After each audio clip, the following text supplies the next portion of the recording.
O Evangelho de Lucas nos conta a respeito de um momento quando o Senhor Jesus está em Betânia e ele vai na casa de Marta e de Maria. Marta o recebe com uma disposição fantástica de qualquer anfitriã, querendo fazer o melhor para o Senhor Jesus, agradá-lo. Mas Maria, sua irmã, diz a palavra de Deus, ela se assentou aos pés do Senhor Jesus. Naquele momento, para Maria, nada era mais importante do que estar com Ele, ouvir a voz dEle, relacionar-se com a pessoa do Senhor Jesus. Por outro lado, Marta, movida de uma boa intenção, ela quer agradar o Senhor Jesus, ela quer receber bem o Senhor Jesus. No entanto, ela ouve uma censura do próprio Jesus que diz: Marta, Marta, você está ansiosa, distraída com muitas coisas. Jesus resume dizendo: poucas são necessárias, o mesmo uma só. E é um momento quando ele arremata dizendo: Maria, sua irmã escolheu a boa parte, essa não lhe será tirada.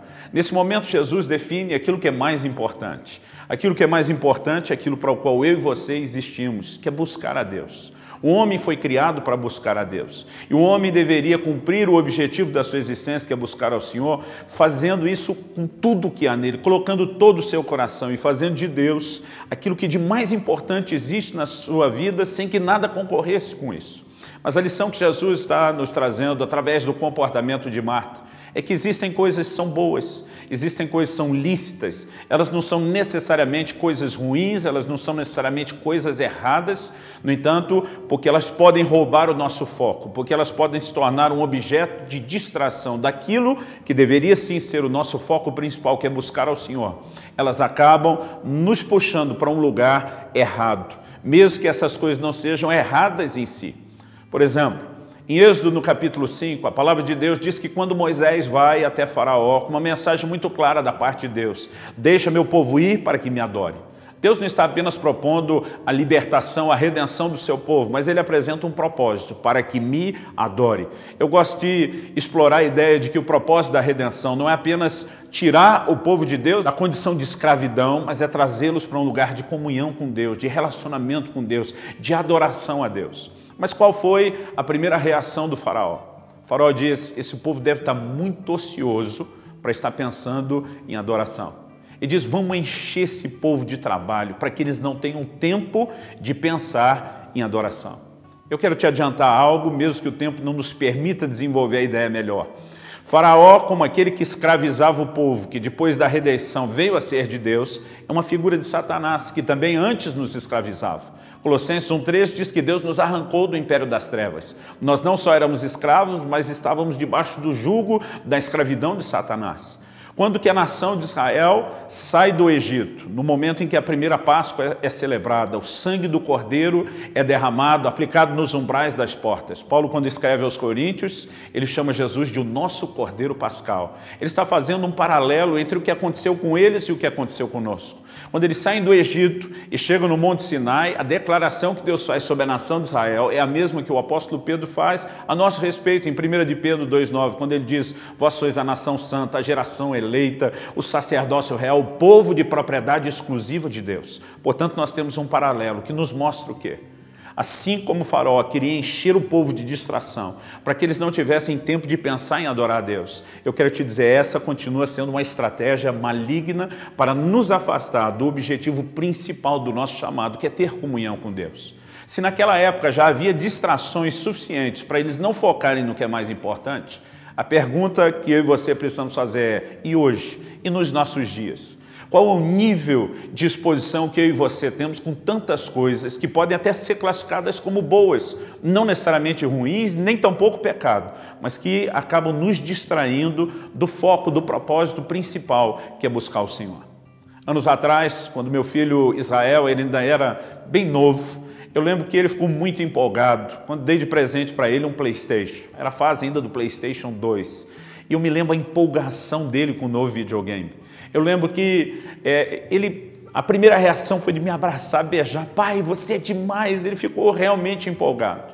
Mas eu brinco que não demorou muito para chegar o momento em que eu, como pai, passei a ter ciúmes daquele videogame.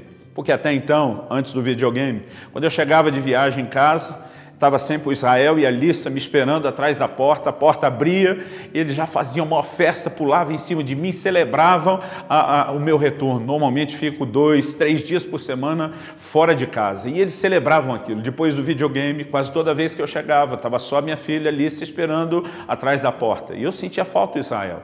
Quando perguntava, filho, cadê você? A resposta dele vinha do andar de cima, onde ele estava jogando. Já vai, pai, já vai, só vou passar de fase. Eu me lembro um dia que eu tive vontade de jogar aquele videogame pela janela do quarto dele. Mas Deus me fez pensar nesse exemplo. E Ele disse que da mesma forma, muitas vezes Deus tem nos abençoado com coisas que eu e você como filhos ficamos contentes. Do mesmo jeito que meu filho ficou contente com o presente que ganhou. Às vezes eu e você nos empolgamos com as bênçãos de Deus. Mas da mesma forma como meu filho passou a se distrair com aquele brinquedo, a ponto de deixar de dar atenção a quem deu o brinquedo. A pergunta é, será que eu e você não temos feito a mesma coisa com as bênçãos de Deus? Em Lucas 14, Jesus conta uma parábola e ele fala a respeito do reino de Deus e compara com alguém que deu um grande banquete. Mas quando chegou a hora da ceia e manda chamar aqueles que haviam sido convidados, eles começaram a dar desculpas. Um deles diz, eu comprei um campo e eu não posso ir. O outro diz, eu comprei algumas juntas de bois e eu preciso experimentá-las, eu não posso ir. O outro diz, eu me casei e eu não posso ir. Quando você olha o objeto da desculpa de cada um dos três, não havia nada de errado naquilo. Eram coisas boas, lícitas, talvez hoje a gente classificaria até como resposta de oração. Comprei uma propriedade. Quem de nós não queria ter uma aquisição a mais? Seja uma casa própria, né? Seja uma sede, uma estrutura para os negócios, qualquer tipo de aquisição. Nós íamos classificar isso como resposta de oração, como bênção de Deus. Mas o problema é que quando aquilo que eu e você classificamos como bênção e resposta de oração passa a se tornar uma desculpa que nos impede de atender o convite dele para o banquete. O banquete na Bíblia fala de intimidade, fala de comunhão. Quando eu e você nos apegamos àquilo que poderíamos rotular como bom, mas isso se torna uma desculpa para não respondermos ao chamado de Deus para estar em comunhão com Ele, eu quero te dizer, o que não era ruim em si mesmo, passou a estar nessa classificação agora porque se tornou uma distração. O outro disse, eu comprei 5 juntas de bois. Isso eram os tratores da época. Era a forma de aumentar a produtividade da terra. Aumentando a produtividade, é óbvio que a entrada de recurso material e financeiro como consequência viria. Hoje, se a gente falasse que o nosso trabalho, a capacidade de produção e, consequentemente, os nossos ganhos aumentaram, a gente ia dizer que isso é bom, nós iríamos classificar como bênção, talvez até como resposta de oração. Mas, de acordo com o que Jesus falou, se tornar uma distração para o nosso chamado maior, que é buscar ao Senhor, então, embora não seja ruim em si mesmo, passou a ocupar esse lugar. A terceira desculpa foi, casei-me, portanto não posso ir. O que o Senhor está falando? O casamento jamais poderia ser classificado como algo ruim, principalmente vindo da parte de Deus, que é quem criou essa instituição. Nós podemos olhar para ele e dizer, isso sim é uma bênção. Na minha vida, depois de conhecer o Senhor Jesus, o casamento foi a melhor coisa que me aconteceu, mas nem isso. Algo tão importante, criado por Deus, ideia de Deus, presente de Deus para o homem, deveria se tornar uma desculpa para que a gente não cumpra o propósito da nossa existência. O apóstolo Paulo diz em Atos 17, que Deus criou, através de um só homem, todas as raças e tribos dos homens para que o buscassem. Eu e você existimos para buscar a Deus. E nós não podemos permitir que aquilo que é a razão da nossa existência seja comprometido, quando no dia a dia nós vamos nos envolvendo com tantas coisas que passam a ser importantes, tão importantes, a ponto de desfocar eu e você do que deveria ser mais importante do que qualquer outra coisa, que é buscar o Senhor.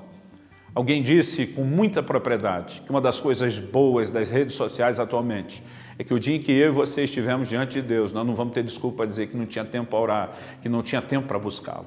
Não estou aqui falando contra nenhum tipo de entretenimento, sou daqueles que amam entretenimento, desde que isso não venha de uma forma descompensada na minha e na sua vida, se tornando uma distração daquilo que é mais importante. Minha proposta ao seu coração é avaliar a sua própria vida, a sua relação com Deus. O que tem se tornado, talvez para você, uma distração que tem roubado o seu foco. Porque o que você deveria eliminar é a força que a distração tem e não a obsessão que a razão da sua existência, que é buscar ao Senhor, deveria causar no seu coração. Jesus ainda precisa ser aquele que é o mais importante na sua existência em toda a sua dedicação e empenho para conhecê-lo cada vez mais. Aqui concluo encorajando você não só nesse momento a questionar o que tem te distraído, mas a ter um momento breve, que seja, pelo menos a princípio de oração, clamando graça de Deus sobre a sua vida. Da minha parte, eu oro por você, eu te abençoo, para que você vença, supere todas as distrações e tenha uma relação cada vez mais profunda com Deus. Que o Senhor te abençoe.